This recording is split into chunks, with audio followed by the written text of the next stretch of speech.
শীতের এই সময় মিষ্টি আনন্দের মাঝে কখনো কখনো এমন কিছু ঘটে যায় যা হৃদয়ে দাগ কেটে থাকে। তো এরকমই শীতকালে অর্থাৎ প্রত্যেকের বাসায় যেমন পিঠা তৈরি করা হয়, এই পিঠা পৌঁছে দেওয়া নিয়েই আজকের একটি ঘটনা রয়েছে। এমন একটি ঘটনা, বাস্তব একটি ঘটনা আমাদেরকে আপনাদের মাঝে থেকে একজন শ্রোতা আমাদেরকে লিখে পাঠিয়েছেন। আশা রাখছি আজকের ঘটনাটি আপনাদের মনে সত্যি দাগ কেটে থাকবে। বেলা উইথ রাতুল, ভয়ের শুরু এখানে।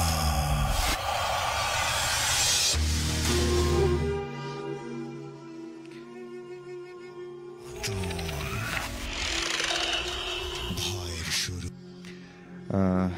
আমার হাতে এই মুহূর্তে যে মেইলটি রয়েছে আমাদেরকে পাঠিয়েছেন, উনি যেভাবে লিখেছেন আমি সেভাবে আপনাদেরকে পড়ে শোনাচ্ছি।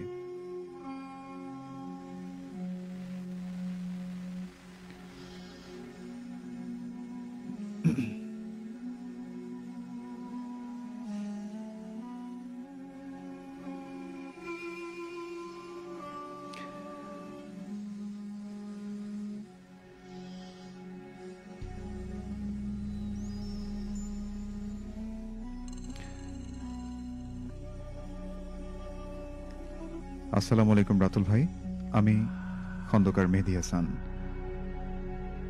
আমার বাসা গাইবান্ধায়, তবে কর্মক্ষেত্রে আমি এখন রাজারবাগ পুলিশ লাইন্সে অবস্থান করছি। ভূতবেলা আমার পছন্দের একটি অনুষ্ঠান। আমি এর আগেও ভূতবেলায় অনেক ঘটনা শেয়ার করেছি। আজকে ঘটনাটি লিখছি, যার সঙ্গে ঘটেছে তার নাম রশিদুল ইসলাম। এরপর তার বাসাটি উনি হাইড করেছেন, লিখেছেন এখানে, কিন্তু বলতে নিষেধ করেছেন। ঘটনাটি 2009 সালের ডিসেম্বর মাসের 19 তারিখ। কয়েকদিন আগে থেকেই আমাদের বাসায় পিঠা বানানোর আয়োজন চলছিল। মানে আটা প্রস্তুত, চিনি, গুড় সংগ্রহ ইত্যাদি। মা নিজে হাতে পিঠা তৈরি করেছিলেন আমাদের জন্য। খুব মজা করে পিঠা খাচ্ছি, এমন সময় মা বললেন, তোর বোন যদি বাড়িতে থাকতো তাহলে কতই না আনন্দ হতো আজকে। এমন সময় আমি বলে উঠলাম, বোন নেই তো কি হয়েছে, পিঠাগুলো প্যাকেট করে দাও, আমি নিয়ে যাই বোনের বাসায়। তো যখন মা শুনলেন আমি বোনের বাসায় পিঠা নিয়ে যাওয়ার জন্য প্রস্তুত বা আগ্রহ দেখিয়েছি, মা তখন খুশি মনে আরো ভালো কিছু পিঠা তৈরি করলেন এবং আমিও সেগুলো পৌঁছে দেওয়ার জন্য দায়িত্বটা ভালোভাবেই নিলাম। সেদিনের ঘটনার কথা মনে হলে আজও আমার গা শিউরে ওঠে। পিঠা খেয়ে সন্ধ্যায় যাত্রা করার কথা, কিন্তু সব মিলিয়ে গোছাতে গোছাতেই রাত তখন প্রায় 8টা। পিঠার ব্যাগ হাতে নিয়ে রওনা দিলাম। গ্রামের রাস্তা হলেও আমাদের বাসা যেখানে, তার পাশের রাস্তাটি ছিল পাকা। অন্যান্য সময়ে রাস্তায় ভিড় থাকলেও শীতকাল হওয়ায় শুনশান একটা নির্জনতা বিরাজ করছে। চারপাশে কুয়াশায় আচ্ছন্ন পরিবেশ, নিস্তব্ধ একটা প্রকৃতি। মাঝে মাঝে ঝিঝি পোকার ডাক ছাড়া আর কিছুই শোনা যাচ্ছিল না। সাইকেল চালিয়ে এগিয়ে যাচ্ছিলাম, মনে মনে ভাবছিলাম পিঠাগুলো পৌঁছানোর পর বোন কতটা খুশি হবে। এরকম বেশ কিছু কথা ভাবতে ভাবতেই বড় পাকা রাস্তার পাশে অনেক পুরনো একটি বট গাছ ছিল। সেই বট গাছের কাছাকাছি এলাম। শুনেছিলাম যখন রাস্তাটি পাকা করা হয় তখন নাকি গাছটি রাস্তার প্রায় অর্ধেক অংশ দখল করে নিয়েছিল, যার ফলে ঠিকাদার যখন রাস্তাটি দেখেন সেই গাছটি কেটে ফেলার সিদ্ধান্ত নিয়েছিলেন। এর কিছুদিন পর গাছটিকে নাকি কাটারও চেষ্টা করা হয়েছিল, কিন্তু কোনো এক অজানা কারণে শেষ পর্যন্ত সেই গাছটি আর কাটা হয়নি। পাশ দিয়ে রাস্তাটি একটু বাঁকা করে গাছটিকে সাইডে রেখে রাস্তা তৈরি করা হয়। যাত্রাপথে ওই বটগাছটার কাছে পৌঁছাতেই আমার সবকিছু বদলে গেল। গাছের নিচে পৌঁছে হঠাৎ আমার সাইকেলের চাকাটি বন্ধ হয়ে গেল। মনে হলো যেন ভারী কোনো কিছু একটা আটকে গেছে চাকাতে। আমি চেষ্টা করলাম সাইকেলের উপরে দাঁড়িয়ে থেকেই সাইকেলটি সরাতে, কিন্তু পারলাম না, যার ফলে আমি নামতে বাধ্য হলাম। অদ্ভুত ব্যাপার, সাইকেলের দুটি চাকে ভালো করে পরীক্ষা করলাম, কিন্তু দেখলাম কিছুই হয়নি। না কোনো স্পোক ছিঁড়েছে, না সাইকেলের তালাটি স্পোকের সঙ্গে লেগেছে। তো এমন দৃশ্য দেখে আমি চারপাশে তাকালাম। চারপাশে তাকানোর পর দেখলাম আশেপাশে কিছুই নেই। হালকা ঠান্ডা বাতাস যেন পরিবেশটা আরো ভারী করে তুলেছে। গাছের নিচে দাঁড়িয়ে আমি মাথাটা হেলে সাইকেলের চাকাগুলো দেখতে গেলাম এবং তখনই অনুভব করলাম কেউ যেন আমার পেছনে আমার নাম ধরে ডাকছে। প্রথমে মনে হলো ভুল শুনছি, কিন্তু ডাকটা আবারও আসতে লাগলো, রশিদ, রশিদ। আমার শরীর থমকে গেল। ধীরে ধীরে পেছনে ফিরে তাকালাম, কিন্তু পেছনে কেউ নেই। খারাপ কিছু না ভেবে এবার আমি নিজেকে সামলানোর চেষ্টা করলাম। আবার সাইকেলে ওঠার জন্য প্রস্তুতি নিচ্ছি। ঠিক তখনই গাছের ডাল থেকে একটি সাদা কাপড় পরার মতো কিছু একটা নেমে এলো।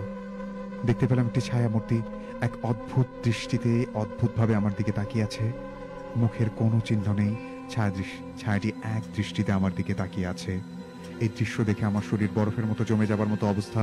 আমি অনেক বেশি ভয় পেয়ে যাই।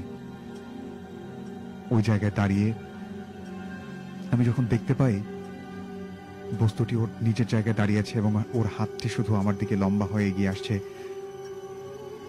আমি যখন বুঝতে পারি এই দৃশ্য যে ওর হাতটি ধীরে ধীরে লম্বা হচ্ছে এবং আমার দিকে ধাবিত হচ্ছে, এই দৃশ্য সহ্য করতে না পেরে সাইকেল ওখানেই রেখে সোজা রাস্তা ধরে আমি পিঠার ব্যাগটি শক্ত করে ধরে দৌড় দিলাম। পেছন থেকে কানে ভেসে আসছিল আমার নাম ধরে কেউ ডাকছে, রশিদ, রশিদ। কোনো এক অজানা হাসির শব্দ, যেন কেউ আমার ভয় দেখে মজা নিচ্ছে। বড়দের কাছে শুনেছিলাম রাত্রেবেলা কেউ পেছন থেকে ডাকলে নাকি পেছনে ঘুরে তাকানো যায় না। তাই আমি এককভাবে দৌড়াতে যাচ্ছি এবং পেছনে একবারও তাকানি।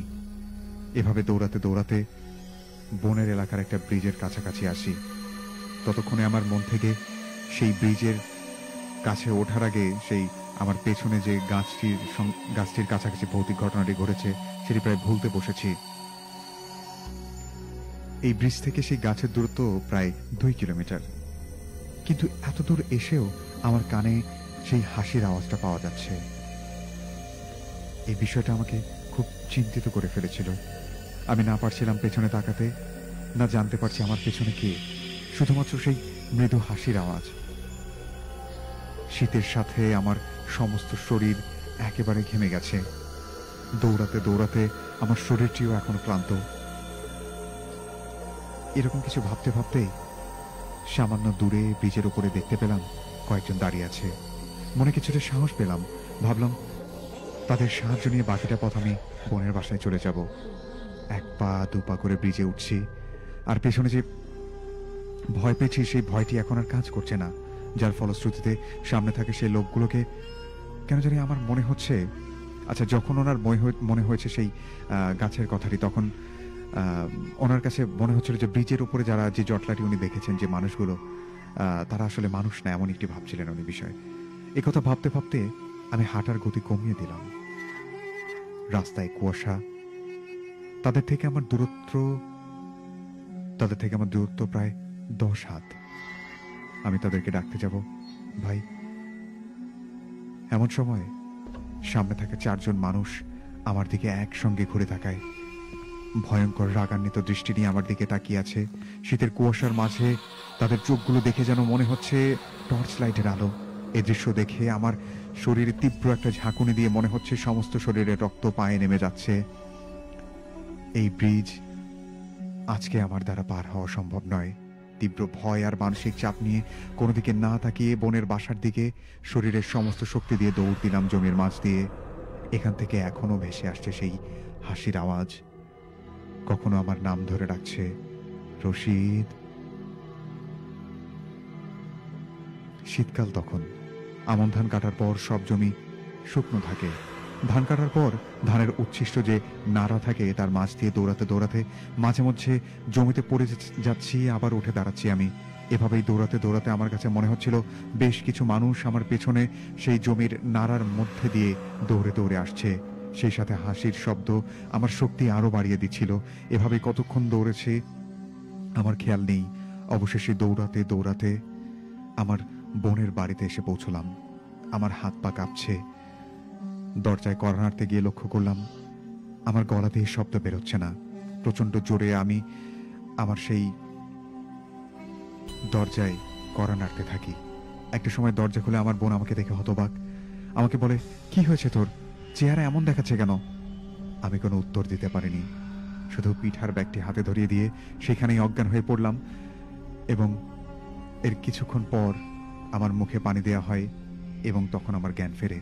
শুনতে পেলাম আমার বোনের কান্নার আওয়াজ। এরপর আমাকে লোহা গরম করে পানি খাওয়ানো হয় এবং তেঁতুলের টক খাওয়ানো হয়। অনেকক্ষণ পরে যখন আমি স্বাভাবিক হলাম, আমার থেকে সবকিছু শুনে আমার বোন এবং তার পরিবারের সবার মুখ ফ্যাকাশে হয়ে গেল। আমি সে রাতে আর বাসায় ফিরিনি।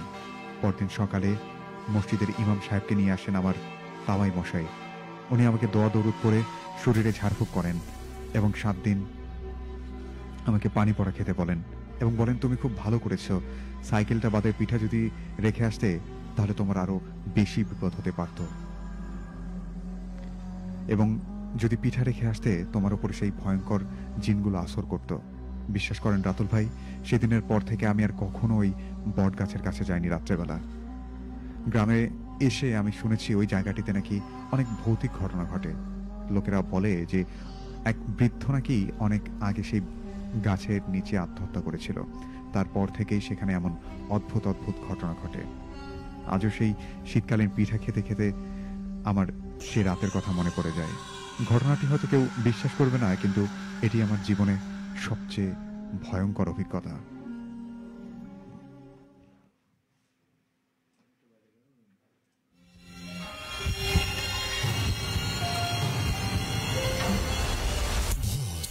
ভূত